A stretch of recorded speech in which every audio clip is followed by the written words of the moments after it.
Capítulo 14. Cierto día, Jonatán, hijo de Saúl, sin decirle nada a su padre, le ordenó a su escudero: ven acá, vamos a cruzar al otro lado, donde está el destacamento de los filisteos. Y es que Saúl estaba en las afueras de Gibeá, bajo un granado en Migrón, y tenía con él unos 600 hombres. El ephod lo llevaba Abías, hijo de Ahitob, que era hermano de Icabod, el hijo de Finés y nieto de Elí, sacerdote del Señor en Silo.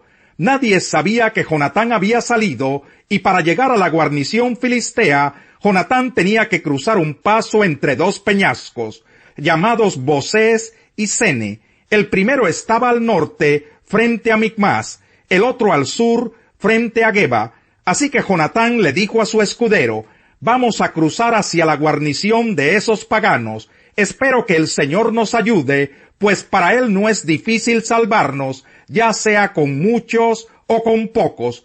Adelante, respondió el escudero, haga usted todo lo que tenga pensado hacer, que cuenta con todo mi apoyo. Bien, dijo Jonatán, vamos a cruzar hasta donde están ellos, para que nos vean. Si nos dicen: esperen a que los alcancemos, ahí nos quedaremos en vez de avanzar.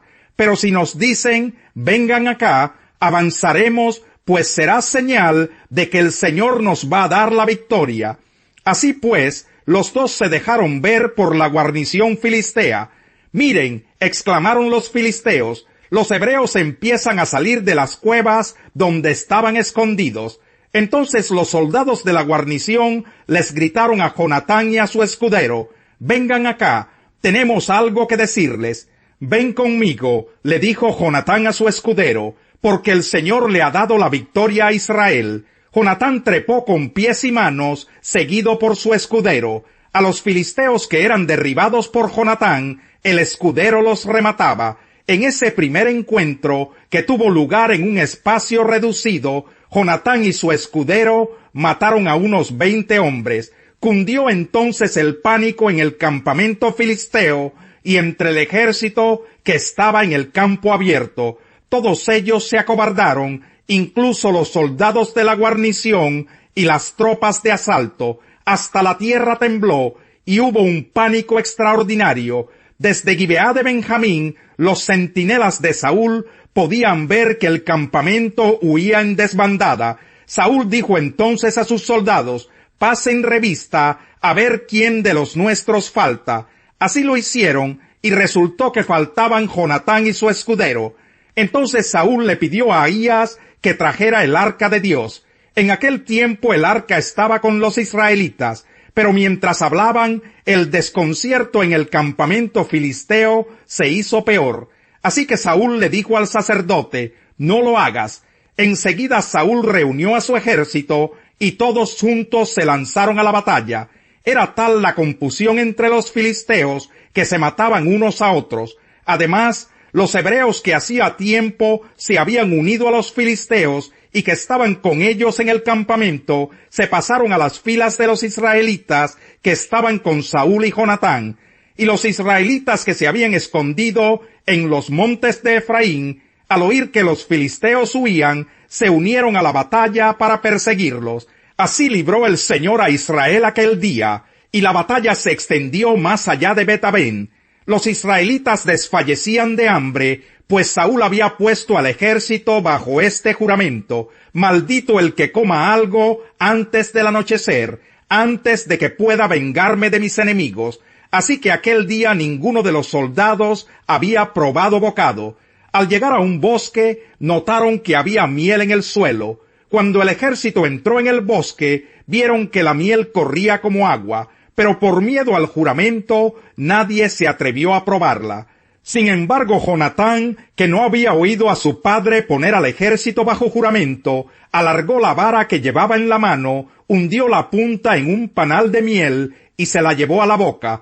Enseguida se le iluminó el rostro, pero uno de los soldados le advirtió: tu padre puso al ejército bajo un juramento solemne, diciendo: maldito el que coma algo hoy, y por eso los soldados desfallecen. Mi padre le ha causado un gran daño al país. Respondió Jonatán: miren cómo me volvió el color al rostro cuando probé un poco de esta miel. Imagínense si todo el ejército hubiera comido del botín que se le arrebató al enemigo, cuánto mayor habría sido el estrago causado a los filisteos.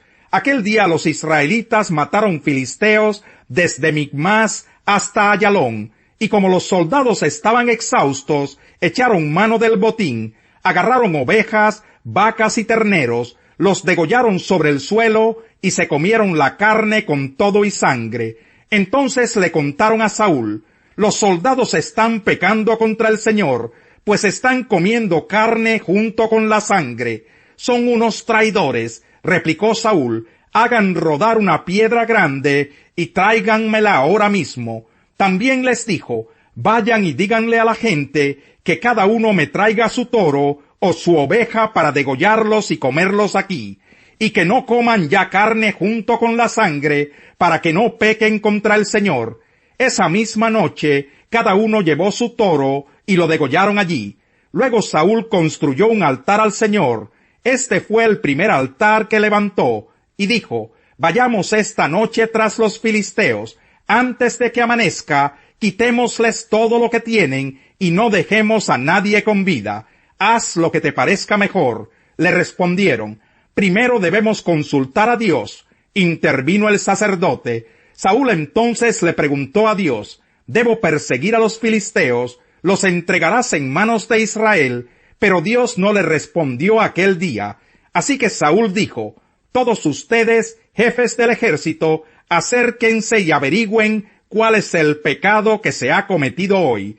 El Señor y Salvador de Israel me es testigo de que aun si el culpable es mi hijo Jonatán, morirá sin remedio. Nadie se atrevió a decirle nada. Les dijo entonces a todos los israelitas: pónganse ustedes de un lado, y yo y mi hijo Jonatán nos pondremos del otro. Haz lo que te parezca mejor, respondieron ellos. Luego le rogó Saúl al Señor, Dios de Israel, que le diera una respuesta clara. La suerte cayó sobre Jonatán y Saúl, de modo que los demás quedaron libres. Entonces dijo Saúl: echen suertes entre mi hijo Jonatán y yo. Y la suerte cayó sobre Jonatán. Así que Saúl le dijo: cuéntame lo que has hecho. ¿Es verdad que probé un poco de miel con la punta de mi vara? Respondió Jonatán: y por eso tengo que morir. Jonatán, si tú no mueres, que Dios me castigue sin piedad, exclamó Saúl. Los soldados le replicaron: ¿cómo va a morir Jonatán, siendo que le ha dado esta gran victoria a Israel? Jamás, tan cierto como que el Señor vive, que ni un pelo de su cabeza caerá al suelo, pues con la ayuda de Dios hizo esta proeza. Así libraron a Jonatán de la muerte. Saúl a su vez dejó de perseguir a los filisteos, los cuales regresaron a su tierra. Después de consolidar su reinado sobre Israel, Saúl luchó contra todos los enemigos que lo rodeaban, incluso contra los moabitas, los amonitas, los edomitas, los reyes de Sobá y los filisteos, y a todos los vencía haciendo gala de valor. También derrotó a los amalecitas y libró a Israel de quienes lo saqueaban. Saúl tuvo 3 hijos, Jonatán, Isbi y Malquisúa. También tuvo 2 hijas, la mayor se llamaba Merab y la menor Mical. Su esposa era Ahinoam, hija de Ahimás. El general de su ejército era Abner, hijo de Ner, tío de Saúl. Ner y Quis, el padre de Saúl, eran hermanos, y ambos eran hijos de Abiel. Durante todo el reinado de Saúl, se luchó sin cuartel contra los filisteos. Por eso, siempre que Saúl veía a alguien fuerte y valiente, lo alistaba en su ejército. Nadie le echó mano porque aún no había llegado su hora. Con todo, muchos de entre la multitud creyeron en él y decían: cuando venga el Cristo, ¿acaso va a hacer más señales que este hombre? Los fariseos oyeron a la multitud que murmuraba estas cosas acerca de él, y junto con los jefes de los sacerdotes mandaron unos guardias del templo para arrestarlo. Voy a estar con ustedes un poco más de tiempo, afirmó Jesús, y luego volveré al que me envió. Me buscarán, pero no me encontrarán, porque a donde yo esté, no podrán ustedes llegar. ¿Y a dónde piensa irse que no podamos encontrarlo?, comentaban entre sí los judíos. ¿Será que piensa ir a nuestra gente dispersa entre las naciones, para enseñar a los griegos? ¿Qué quiso decir con eso de que me buscarán pero no me encontrarán? Y a donde yo esté no podrán ustedes llegar. En el último día, el más solemne de la fiesta, Jesús se puso de pie y exclamó: Si alguno tiene sed, que venga a mí y beba. De aquel que cree en mí, como dice la Escritura, brotarán ríos de agua viva. Con esto se refería al Espíritu que habrían de recibir más tarde los que creyeran en él. Hasta ese momento el Espíritu no había sido dado, porque Jesús no había sido glorificado todavía. Al oír sus palabras, algunos de entre la multitud decían: verdaderamente este es el profeta. Otros afirmaban: es el Cristo. Pero otros objetaban: ¿cómo puede el Cristo venir de Galilea? ¿Acaso no dice la Escritura que el Cristo vendrá de la descendencia de David y de Belén, el pueblo de donde era David? Por causa de Jesús la gente estaba dividida. Algunos querían arrestarlo, pero nadie le puso las manos encima. Los guardias del templo volvieron a los jefes de los sacerdotes y a los fariseos, quienes los interrogaron: ¿se puede saber por qué no lo han traído? Nunca nadie ha hablado como ese hombre, declararon los guardias. Así que también ustedes se han dejado engañar, replicaron los fariseos. ¿Acaso ha creído en él alguno de los gobernantes o de los fariseos? No, pero esta gente que no sabe nada de la ley está bajo maldición. Nicodemo, que era uno de ellos, y que antes había ido a ver a Jesús, les interpeló: ¿acaso nuestra ley condena a un hombre sin antes escucharlo y averiguar lo que hace? ¿No eres tú también de Galilea?, protestaron. Investiga y verás que de Galilea no ha salido ningún profeta. Entonces todos se fueron a casa. Salmo 109. Oh Dios, alabanza mía, no guardes silencio, pues gente impía y mentirosa ha declarado en mi contra, y con lengua engañosa me difaman, con expresiones de odio me acosan, y sin razón alguna me atacan. Mi amor me lo pagan con calumnias, mientras yo me encomiendo a Dios. Mi bondad la pagan con maldad, en vez de amarme me aborrecen.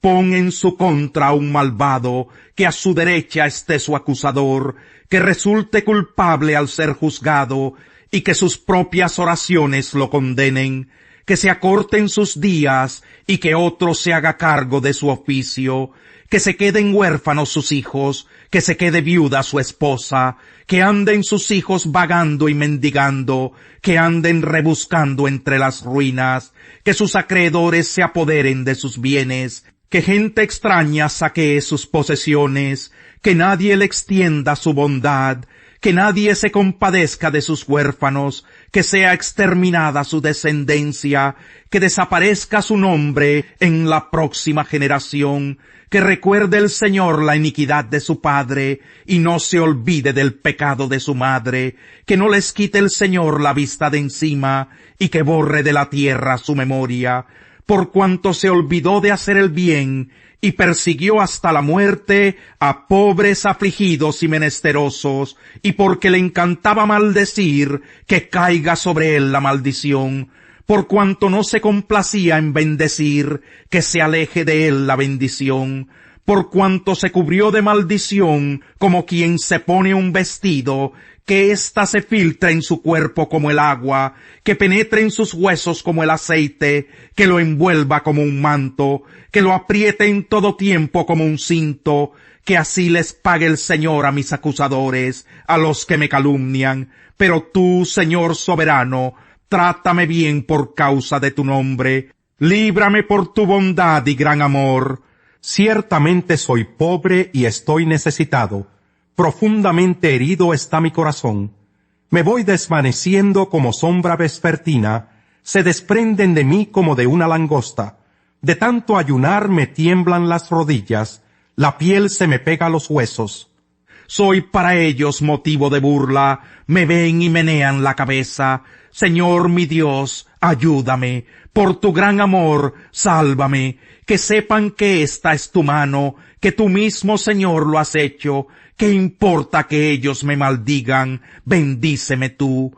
Pueden atacarme, pero quedarán avergonzados. En cambio, este siervo tuyo se alegrará. Queden mis acusadores cubiertos de deshonra, envueltos en un manto de vergüenza, Por mi parte, daré muchas gracias al Señor, lo alabaré entre una gran muchedumbre, porque Él defiende al necesitado para salvarlo de quienes lo condenan. El necio desdeña la corrección de su padre, el que la acepta demuestra prudencia. En la casa del justo hay gran abundancia, en las ganancias del malvado grandes problemas. Los labios de los sabios esparcen conocimiento, el corazón de los necios ni piensa en ello.